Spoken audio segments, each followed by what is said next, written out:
పరిశుద్ధుడవైన మా తండ్రి, మహోన్నతుడవైన మా దేవ, మహిమ కలిగినటువంటి మా రాజా, మీ పాద సన్నిధిలో చేరి మీ ప్రియ కుమారుడు మా రక్షకుడైన యేసుక్రీస్తు నామమున మీకు స్తోత్రమును చెల్లిస్తూ ఉంటున్నాం.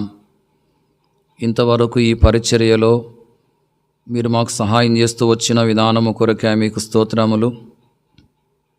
ఈ సమయంలో మీ సన్నిధికి చేరి వచ్చిన వారిని బట్టి మిమ్మల్ని స్తుతిస్తూ ఉంటున్నాం. మీ చిత్తమైతే ఇంకా రావలసిన వారిని దర్శించండి. అధికమైన ఆలస్యం కాకుండా వారు మీ సన్నిధికి చేరవచ్చునట్లుగా మీ కృపను దయచేయమని మీకు మనవి చేస్తూ ఉంటున్నాం. ప్రభువా, ఈ సమయంలో నిలబడుతున్న మీ దాసుని మీరు కరుణించండి. అయోగ్యుడను నిష్ప్రయోజకుడను నాయన, మీ సన్నిధిని నిలిచి పరిచర్య చేయుటకు ఏమాత్రము అర్హత లేనివాడను. మీరు నన్ను కరుణించి మీ కలవరి శిలువ రక్తము చేత మీరు నన్ను కడిగి నూతనపరచండి. మీ సిలువు చాటును మరుగుపరుచుకుని మీ ఆత్మపూర్ణిగా చేసి అభిషేకించి వాడుకొనండి. ఇదిగో నీ నోటి నా మాటలు ఉంచి ఉన్నానని మీరు సెలవిస్తూ వచ్చిన మాట మీరు నా పక్షంగా నెరవేర్చండి. వాక్యం యొక్క వెలుగులో మీ గొప్పతనము, మీ మంచితనము, మీ యొక్క ప్రేమను మేము గ్రహించి మీరు మా పక్షంగా చేస్తూ వచ్చిన మేళ్ళన్నింటినీ తలంచుకొని హృదయపూర్వకంగా మిమ్మల్ని ఆరాధించుట కొరకు మమ్మల్ని సిద్ధపరచండి. అయ్యా, ప్రతి ఆటంకాన్ని తొలగించండి. అయ్యా, మీ ప్రజలు ఎంతో శ్రద్ధతో వాక్యాన్ని వినేదాని కొరకై కృప చూపించండి.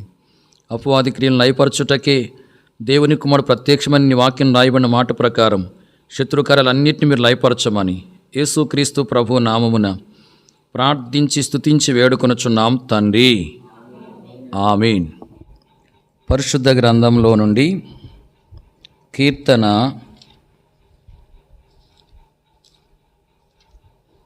139 13, 14 వచనాలు మనమందరం కలిసి చదువుకుందాం. కీర్తన 139 13, 14 వచనాలు మనమందరం కలిసి చదువుకుందాం. నా అంతరింద్రియములను నీవే కలగజేసితివి, నా తల్లి గర్భమందు నన్ను నిర్మించిన వాడవు నీవే. నీవు నన్ను కలగజేసిన విధము చూడగా భయమును ఆశ్చర్యమును నాకు పుట్టుచున్నవి. అందును బట్టి నేను నీకు కృతజ్ఞతాస్తుతులు చెల్లించుచున్నాను. నీ కార్యములు ఆశ్చర్యకరములు, ఆ సంగతి నాకు బాగుగా తెలిసి ఉన్నది. ఈ సమయంలో పరిశుద్ధ గ్రంథంలో నుండి 3 సందర్భాలని మనం చూద్దాం. మొదటిది అందును బట్టి, రెండవది ఏంటంటే అందువలన, మూడవ సందర్భము అందుకై. పరిశుద్ధ గ్రంథంలో ఎంతోమంది భక్తులు దేవుణ్ణి స్తుతించినట్లు, దేవునికి కృతజ్ఞతాస్తుతులు చెల్లించినట్లు మనము గమనించవచ్చు. వారు ఏ కారణాన్ని బట్టి దేవుని స్తుతించారో, దేవునికి కృతజ్ఞతాస్తుతులు చెల్లించారో వ్రాయబడి ఉంది. ఈ సమయంలో మరి ఈ 3 మాటలు రాయబడిన సందర్భాల్ని మనం చూద్దాం. మొదటిగా అందును బట్టి అనే మాట రాయబడిన సందర్భాన్ని మనం చూద్దాం.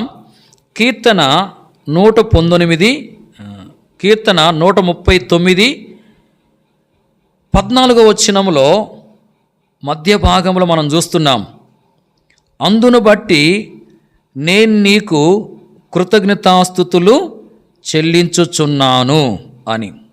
ఇక్కడ భక్తుడు అంటున్నాడు, అందును బట్టి నేను నీకు కృతజ్ఞతాస్తుతులు చెల్లించుచున్నాను అని.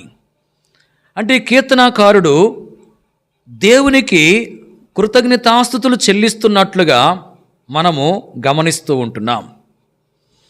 తాను ఎందుకు దేవునికి కృతజ్ఞతాస్తుతులు చెల్లిస్తున్నాడు అంటే మనము గమనిస్తూ ఉంటున్నాం. 13వ వచనములో నా అంతరింద్రియములను నీవే కలగజేసితివి, నా తల్లి గర్భమందు నన్ను నిర్మించిన వాడవు నీవే అంటూ ఉన్నాడు.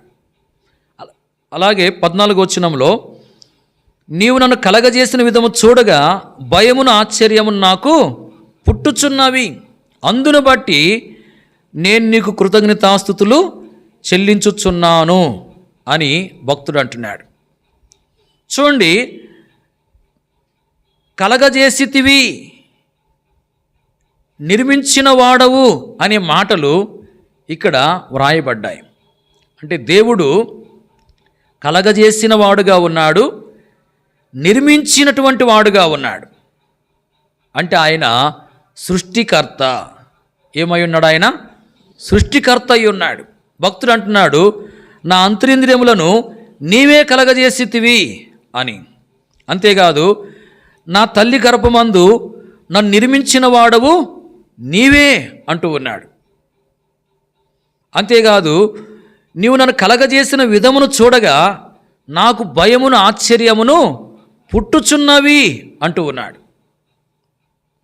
చూడండి, దేవుడు నిర్మించిన వాడుగా ఉన్నాడు, కలగజేసిన వాడుగా ఉన్నాడు. అంటే ఆయన సృష్టికర్త. ఆ ప్రభువు భూమిని, భూమి మీద ఉన్న సమస్తాన్ని సృష్టించాడు. ఆకాశములను, అందులో సమస్తాన్ని సృష్టించిన వాడుగా ఉన్నాడు. సముద్రమును, అందులో ఉన్న వాటన్నిటిని ఆయన సృష్టించినటువంటి వాడుగా ఉన్నాడు. మనుషులను కూడా ఆయనే కలగజేస్తూ వచ్చాడు. మనుషులను కూడా ఆయనే నిర్మించిన వాడుగా ఉన్నాడు. గమనించండి, దేవుడు మరి కలగజేశాడు కాబట్టి, నిర్మించాడు కాబట్టి భక్తుడు ఏం చేస్తూ ఉన్నా అంటే దేవునికి కృతజ్ఞతాస్తుతులను చెల్లిస్తూ ఉన్నాడు. గమనించండి, మరి నీవు కలగజేసితివి, నిర్మించిన వాడవు నీవే, అందును బట్టి నేను నీకు కృతజ్ఞతాస్తుతులను చెల్లించుచున్నానని కీర్తనాకాడు అంటూ ఉన్నాడు. అంటే తాను దేవుడు సృష్టికర్తగా ఉన్నాడు కాబట్టి, దేవుడు సృష్టికర్తగా ఉన్నాడు, అందును బట్టి భక్తుడు ఏం చేస్తూ ఉన్నా అంటే దేవునికి కృతజ్ఞతాస్తుతులను చెల్లిస్తూ ఉన్నాడు. ప్రియులారా, ఆయన సృష్టికర్తగా ఉన్నాడు, ఆయన కలగజేసినటువంటి వాడుగా ఉన్నాడు. వాక్యం మనం గమనించవచ్చు, ఆదాము అవ్వలను ఆయనే సృజించినటువంటి వాడుగా ఉన్నాడు. చూడండి, ఆదికాండము 1వ అధ్యాయం 27వ వచనం. దేవుడు తన స్వరూపమందు నరుని సృజించెను, దేవుని స్వరూపమందు వారిని సృజించెను, స్త్రీనిగాను పురుషునిగాను వారిని సృజించెను. చాలు. ఇక్కడ ఏం రాయబడిందంటే దేవుడు తన స్వరూపమందు నరుని సృజించెను అని రాయబడింది. దేవుడు తన స్వరూపమందు నరుని సృజించాడు. అంటే ఇక్కడ దేవుడు ఆదామును తన స్వరూపములో సృజించినటువంటి వాడుగా ఉన్నట్లు మనకు తెలియజేయబడుతూ ఉంది. దేవుడు ఆదామును తన స్వరూపములో సృజించిన వాడుగా ఉన్నాడు. అయితే ఆదాము దేవుని యొక్క మాట వినకుండా తిరుగుబాటు చేస్తూ వచ్చాడు, అంటే పాపం చేస్తూ వచ్చాడు.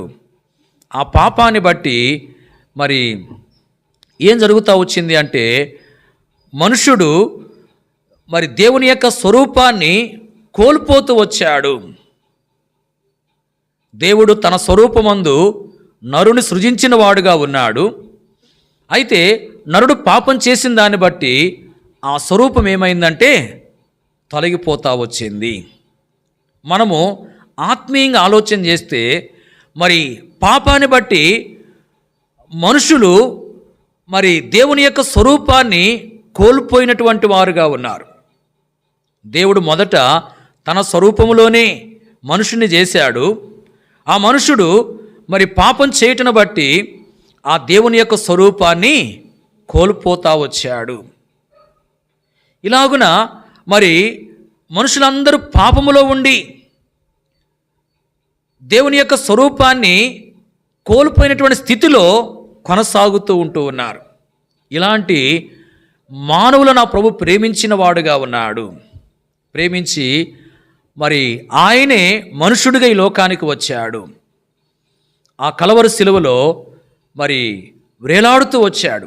వాక్యంలో రాయబడింది, సొగసైనను స్వరూపమైనను ఆయనకు లేదు అని. యెషయా గ్రంథంలో 53వ అధ్యాయంలో ఆ మాటలను మనము గమనించవచ్చు. యేసు ప్రభువారు మరి సిలువలో వేలాడుతూ ఉన్నప్పుడు ఆయనకు సొగసు లేదు, స్వరూపము లేదు. అలాగే ఆయన వికారుడుగా చేయబడ్డాడని కూడా వాక్యంలో రాయబడింది. ఆకారం లేనివాడైపోయాడు. చూడండి, యేసు ప్రభువారు ఎంతో సుందరుడు. ఆయన మరి తన యొక్క సొగసును స్వరూపాన్ని కోల్పోతా వచ్చాడు. మనుషుడు పాపం చేసి దేవుని యొక్క స్వరూపాన్ని కోల్పోయిన వాడుగా ఉన్నాడు. ఇలాంటి మానవుని కొరకు యేసు ప్రభువారు మరి తన సొగసును స్వరూపాన్ని కోల్పోతా వచ్చాడు. ఎవరైతే యేసు ప్రభుని నమ్మి పాపాలు ఒప్పుకొని పశ్చాత్తాపంతో క్షమించమని ప్రభుని అడుగుతారో ప్రభు ఏం చేస్తాడంటే వారి పాపాలు క్షమిస్తాడు, వారికి రక్షణనిస్తాడు. అంటే వారిని నీతిమంతులుగా తీరుస్తాడు. ఇలాగున నీతిమంతులుగా తీర్చబడిన తర్వాత ఆయన వారిని తన యొక్క స్వారూప్యంలోనికి మార్చేవాడుగా ఉంటూ ఉన్నాడు. వాక్యం మనం గమనించవచ్చు. పౌలు గలతీలో ఉన్న మరి పరిశుద్ధులతో ఏం చెప్తున్నా అంటే, క్రీస్తు స్వరూపము మీ యందు ఏర్పడు వరకు నాకు మరలా ప్రసవ వేదన కలుగుచున్నది అంటూ ఉన్నాడు. ఏం ఏర్పడాలి? క్రీస్తు స్వరూపం వారిలో ఏర్పడాలి. గమనించండి, మరి మనకు ఆ ప్రభు యొక్క స్వరూపాన్ని తిరిగి ఇవ్వడానికి యేసు ప్రభువారు సిలువలో తన స్వరూపాన్ని కోల్పోయాడు, తన సొగసును కోల్పోయాడు. మనం ఆయన యందు విశ్వాసం ఉంచి ఆయన అంగీకరిస్తే ఆయన మనకు మరి రక్షణనిస్తూ ఉన్నాడు. రక్షణ ఇచ్చిన తర్వాత మనల్ని ఏం చేస్తూ ఉన్నా అంటే ఆయన స్వారూప్యంలోనికి మారుస్తూ ఉన్నాడు. దినాలు గడిచే కొలది మరి మనము ఆయన యొక్క స్వారూప్యంలోనికి రావాలి. ఆయన యొక్క స్వారూప్యం అనేది మనలో ఏర్పడాలి. ఆ ఉద్దేశంతోనే ఆ ప్రభువు మరి సిలువలో తన సొగసును కోల్పోయాడు, తన స్వరూపాన్ని కోల్పోతా వచ్చాడు. ప్రియులారా, రక్షించబడినటువంటి మనము ఆయన యొక్క స్వారూప్యంలోనికి మార్చబడుతూ ఉండాలి. ఇది దినదినము జరిగే కార్యము. పౌలు అంటున్నాడు కదా, క్రీస్తు స్వారూప్యము మీ యందు ఏర్పడు వరకు నాకు మరలా ప్రసవ వేదన కలుగుచున్నది అని. అంటే మరి మనలో క్రీస్తు యొక్క స్వరూపం అనేది ఏర్పడాలి. అలా క్రీస్తు స్వరూపం ఏర్పడాలనే ఉద్దేశంతోనే ఆ ప్రభువు మనకు పరిశుద్ధ గ్రంథాన్ని ఇచ్చాడు. ఈ గ్రంథాన్ని మనం చదువుతూ ఈ యొక్క గ్రంథంలోని మాటలను మనము అనుసరించే వారంగా ఉండాలి. అలాగే మరి మన కోసం ప్రార్థన చేసే దైవ సేవకుల్ని, ఎంతమంది ప్రభు పిల్లలను మనకు ఆయన ఇచ్చిన వాడుగా ఉన్నాడు. మరి దైవ సేవకులు కానీ అలాగే మన క్షేమం కొరకు ప్రయాసపడే ప్రభు బిడ్డలు కానీ ఏం చేస్తూ ఉంటారు అంటే మన కొరకు ప్రార్థన చేస్తూ ఉంటారు. ప్రార్థన చేయటం ద్వారా మనము మరి పాపంలో పడిపోకుండా ఆ ప్రభు యొక్క స్వారూప్యంలోనికి మార్చబడే వారంగా ఉంటాం. పౌలు అంటున్నాడు ఏమని, మీ యందు క్రీస్తు స్వరూపము ఏర్పడు వరకు నాకు మరలా ప్రసవ వేదన కలుగుచున్నది అని. అంటే ఆ విశ్వాసులు క్రీస్తు స్వారూప్యంలోనికి రావాలని ఎంతో పౌలు ప్రయాసపడుతూ ఉన్నాడు. ప్రియులారా, మన జీవితంలో మరి క్రీస్తు స్వారూప్యం అనేది మనలో ఏర్పడుతూ ఉండాలి. ఒక దినం రాబోతుంది, మరి ఆ ప్రభువు తిరిగి రాబోతున్నాడు. ఆయన వచ్చినప్పుడు మనం మార్పు చెంది ఆయనతో కూడా ఉండేదాని కొరకై కొనిపోబడతాము. మరి ఆయన్ని పోలి ఉంటామని చెప్పి వాక్యంలో రాయబడి ఉంది. చూడండి, యోహాను రాసిన మొదటి పత్రికలో, యోహాను రాసిన మొదటి పత్రిక 3వ అధ్యాయం 2వ వచనం. ప్రియులారా, ఇప్పుడు మనము దేవుని పిల్లలమై ఉన్నాము, మనం మీకు ఏమవుదామో అది ఇంకా ప్రత్యక్షపరచబడలేదు, కానీ ఆయన ప్రత్యక్షమైనప్పుడు ఆయన ఉన్నట్టుగానే ఆయన చూతము గనుక ఆయన పోలి ఉందుమని ఎరుగుదుము. ఇక్కడ ఏం రాయబడింది? ఆయన పోలి ఉందుము అని చెప్పి రాయబడింది. ప్రియులారా, ఆయన వచ్చినప్పుడు మనం ఎత్తబడి ఆయనతో మనం ఉంటాము, ఆయన్ని పోలి మనం ఉంటాము. కాబట్టి ఈ లోకంలో ఆయన యొక్క స్వరూపం అనేది మనలో ఏర్పడాలి. మరి దాని కొరకు ఎన్నో సదుపాయాలు మనకిచ్చాడు ఆ ప్రభువు. పరిశుద్ధ గ్రంథాన్ని ఇచ్చాడు, దైవ సేవకులను ఇచ్చాడు, మందిరాన్ని ఇచ్చాడు. ఇలాగున ఎన్నో సదుపాయాలు మనకు ఆయన ఏర్పాటు చేసిన వాడుగా ఉన్నాడు. ఇవన్నీ దేని కొరకు అంటే మనం ఆయన స్వారూప్యంలోనికి రావడానికి. ప్రియులారా, గమనించండి, మనకు రక్షణనిచ్చి మనల్ని ఆయన స్వారూప్యంలోనికి తీసుకురావాలన్న ఉద్దేశంతో ఆ ప్రభువు మరి పరలోక విడిచి లోకానికి వచ్చి సిలువలో తన సొగసును తన స్వరూపాన్ని కోల్పోతా వచ్చాడు. మనకు రక్షణనిచ్చాడు. ఆయన యందు విశ్వాసం ఉంచడం ద్వారా మనల్ని మరి తన స్వారూప్యంలోనికి మారుస్తూ ఉన్నాడు. దాన్ని బట్టి మనం ఏం చేయాలంటే ఆ ప్రభుని ఎంతగానో ఆరాధించి గణపరిచే వారముగా ఉండాలి. భక్తుడు మరి అందును బట్టి నేను నీకు కృతజ్ఞతాస్తుతులు చెల్లించుచున్నానని చెప్పి అంటా వచ్చాడు. ఎందును బట్టి అంటే ఆయన కలగజేసిన వాడుగా ఉన్నాడు. అందును బట్టి ఆయన ఏమై ఉన్నాడు? కలగజేసిన వాడుగా ఉన్నాడు. మొదటిగా తన స్వారూప్యంలోనే మనుషుని కలగజేశాడు. అయితే మనుషుడు పాపం చేసి ఆ దేవుని యొక్క స్వరూపాన్ని కోల్పోయినాడు. మరి ఇలాంటి మనుషుని కొరకై ఆ ప్రభువు సిలువలో బలైపోయి తన సొగసున స్వరూపాన్ని కోల్పోయాడు. మరి మనుషులకు ఆయన రక్షణనిచ్చి తన స్వారూప్యంలోనికి ఆయన తెచ్చుకోవాలని చెప్పి ఇష్టపడుతూ ఉన్నాడు. కాబట్టి మనకు రక్షణనిచ్చి మరి మనల్ని ఆయన స్వారూప్యంలోనికి మరి తీసుకొచ్చేవాడుగా ఆయన ఉంటా ఉన్నాడు. మన యందు తన యొక్క స్వారూప్యము ఏర్పడినట్లుగా మనల్ని సిద్ధపరుస్తూ ఉన్నాడు. కాబట్టి మనం కూడా ఏం చేయాలంటే ఆ ప్రభును స్తుతించాలి. ప్రభువా, పాపాన్ని బట్టి నేను కూడా మరి నీ స్వరూపాన్ని కోల్పోయినాను. అయితే మరి నా కొరకు సిలువలు నీవు సొగసును స్వరూపాన్ని కోల్పోయి నాకు రక్షణనిచ్చినావు. నన్ను నీ స్వారూప్యంలోనికి మారుస్తూ ఉన్నావు ప్రభువా. ఒక దినాన నీ వచ్చినప్పుడు నేను కూడా ఎత్తబడి నీతో ఉంటాను, మరి నిన్ను పోలి ఉంటాను నిరీక్షణ నాకు ఇచ్చావు ప్రభువా అని చెప్పి ఆ ప్రభుని ఎంతగానో మనము ఆరాధించి గణపరిచే వారముగా ఉండాలి. రెండో మాట మనం చూద్దాం. చూడండి, 18వ కీర్తన 18 49వ వచనం. అందువలన యెహోవా అన్ని జనుల్లో నేను నిన్ను గణపరచెదను, నీ నామ కీర్తన గానము చేసేదను. ఈ వచనంలో అందువలన అని వ్రాయబడి ఉంది. ఏ మాట ఉంది ఇక్కడ? అందువలన. ఇక్కడ భక్తుడు అంటున్నాడు, అందువలన యెహోవా అన్ని జనుల్లో నేను నిన్ను గణపరిచేదను అని. అందువలన నేను నిన్ను గణపరిచేదను అని చెప్పి భక్తుడు అంటా ఉన్నాడు. ఎందువలన తాను దేవుణ్ణి గణపరిచేవాడుగా ఉన్నాడు అంటే మనము మరి 48వ వచనంలో చూడవచ్చు. ఆయన నా శత్రువుల చేతిలో నుండి నన్ను విడిపించును, నా మీదకి లేచు వారి కంటే ఎత్తుగా నీవు నన్ను హెచ్చించుదువు, బలాత్కారం చేయు మనుషుల చేతిలో నుండి నీవు నన్ను విడిపించుదువు. అందువలన యెహోవా అన్ని జనుల్లో నేను నిన్ను ఘనపరచేదనని చెప్పి భక్తుడు అంటున్నాడు. చూడండి, శత్రువుల చేతిలో నుండి ఆయన విడిపించేవాడుగా ఉన్నాడు. అందువలన భక్తుడు ఏం చేస్తూ ఉన్నాడు? దేవుణ్ణి ఘనపరుస్తూ ఉన్నాడు. దేవుడు శత్రువుల చేతిలో నుండి విడిపించేవాడు. ఎవరి చేతిలో నుండి? శత్రువుల చేతిలో నుండి. ప్రభు ప్రజలమైన మనకు అపవాది శత్రువుగా ఉన్నాడు. అలాగే లోకాశలు మనకు శత్రువు. అలాగే శరీర ఆశలు కూడా మనకు శత్రువుగా ఉంటా ఉన్నాయి.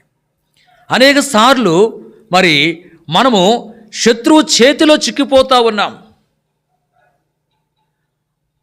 గమనించండి, మరి అపవాదిని శత్రువు మనల్ని పట్టుకున్నవాడుగా ఉన్నాడు ఆయా సమయాల్లో.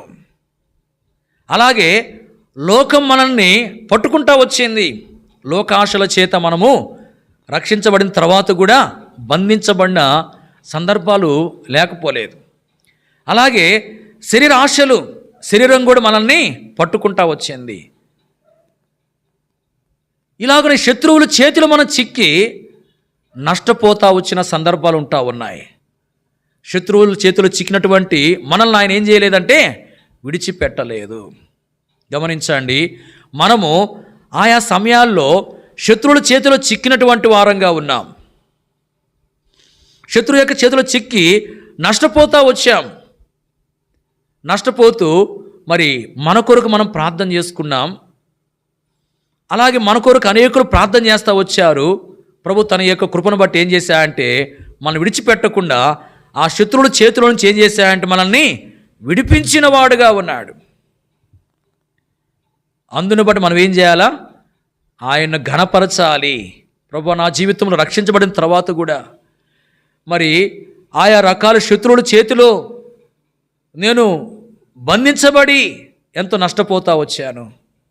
అయినా నన్ను విడిచిపెట్టలేదు ప్రభువా, నువ్వు నన్ను విడిపించావు శత్రువుల చేతిలో నుండి, అందువలన నేను నిన్ను ఘనపరుస్తున్నానని చెప్పి ఆయన ఎంతగానో మనము ఘనపరిచే వారముగా ఉండాలి.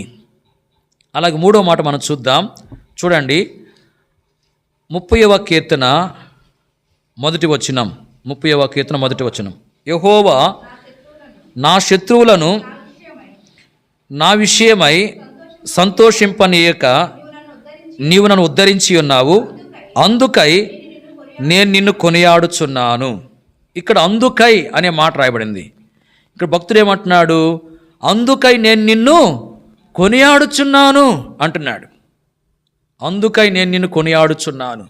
ఎందుకు తాను దేవుని కొనియాడుతున్నాడంటే మనం చూస్తున్నాం, యెహోవా నా శత్రువులను నా విషయమై సంతోషింపనీయక నీవు నన్ను ఉద్ధరించి ఉన్నావు అని. అంటే దావీదు యొక్క శత్రువులు దావీదు విషయమై సంతోషించనీయక దేవుడు కార్యం చేస్తూ వచ్చాడు. గమనించండి, మరి ప్రభుని ఎరిగినటువంటి మనము ఏదైనా మరి పాపములో పడిపోతే మన విషయమై శత్రు సాతాండు ఏం చేస్తాడు చెప్పండి? సంతోషిస్తాడు. గమనించండి, ప్రభుని ఎరిగిన మనము ఏదైనా అబద్ధమనే పాపంలో పడిపోయినామనుకోండి, అంటే అబద్ధం ఆడేమనుకోండి, మన విషయమై అపవాది సంతోషిస్తాడు. లేక మోసం అనే పాపంలో మనం పడిపోయామనుకోండి, అంటే మోసం ఎవరినైనా చేసామనుకోండి, మన విషయమై శత్రువు ఏం చేస్తాడు? సంతోషపడతాడు. అయితే ప్రియులారా, మన దేవుడు ఎలాంటి వాడంటే మన విషయమై శత్రువు సంతోషించకుండా కార్యం చేసేవాడు. అంటే మనము దేవుని మీద ఆధారపడ్డప్పుడు, దేవునితో సరైన విధానంలో సహవాసాన్ని కలిగి ఉన్నప్పుడు ఆ ప్రభు ఏం చేస్తాడంటే మనం పాపములో పడిపోకుండా మనల్ని కాపాడుతాడు. ఆయా రకాల పాపాల్లో మనం పడిపోకుండా మనకు భద్రత కలగజేస్తాడు. మనం పాపంలో పడలేదు అంటే మరి మనల్ని బట్టి శత్రువుకి ఏముండదు.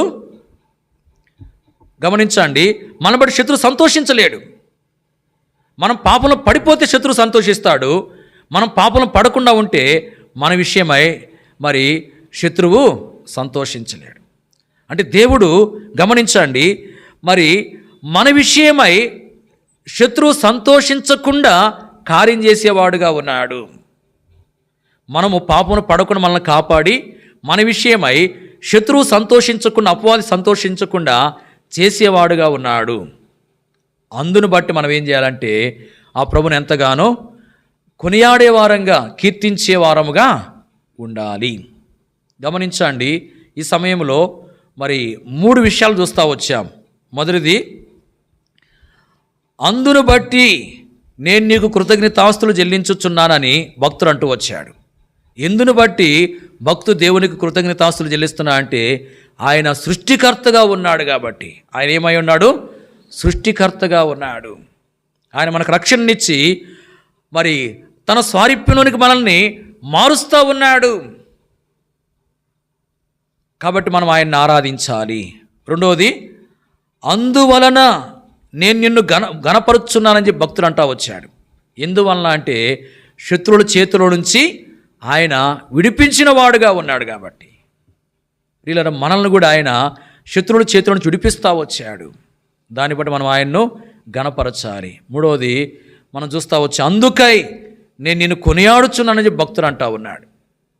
ఎందుకు అంటే మరి శత్రువు తన విషయమై సంతోషించకుండా ప్రభు కార్యం చేస్తూ వచ్చాడు కాబట్టి మన విషయంలో కూడా శత్రువు సంతోషించకుండా ప్రభు మన పక్షాన్ని కూడా కార్యం చేసేవాడుగా ఉంటున్నాడు. దాన్ని బట్టి మనం ఏం చేయాలి? ప్రభువును ఆరాధించే వారముగా ఉండాలి. గమనించండి, మరి వాక్యంలో 3 విషయాలు చూస్తూ వచ్చాము. మరి అందును బట్టి నేను నీకు కృతజ్ఞతాస్తుతులు చెల్లించుచున్నాను, మొదటిది. రెండవది, అందువలన నేను నిన్ను గణపరచేదను. మూడవది, అందుకై నేను నిన్ను కొనియాడుచున్నాను అని మాటలు చూస్తూ వచ్చాం. మరి ఎందుకో కూడా మనం వింటూ వచ్చాం. మరి ఎందుకు మనం ఆయనకు కృతజ్ఞతాస్తుతులు చెల్లించాలి, ఎందుకు ఆయన గణపరచాలి, ఎందుకు ఆయన కొనియాడాలో మనం చూస్తూ వచ్చాం. మరి ఈ మాటలను ఆధారం చేసుకుని మనం ప్రభువును ఆరాధించి గణపరిచే వారముగా ఉండాలి. ప్రభు ఆరాధన మనకు సహాయపడునుగాక.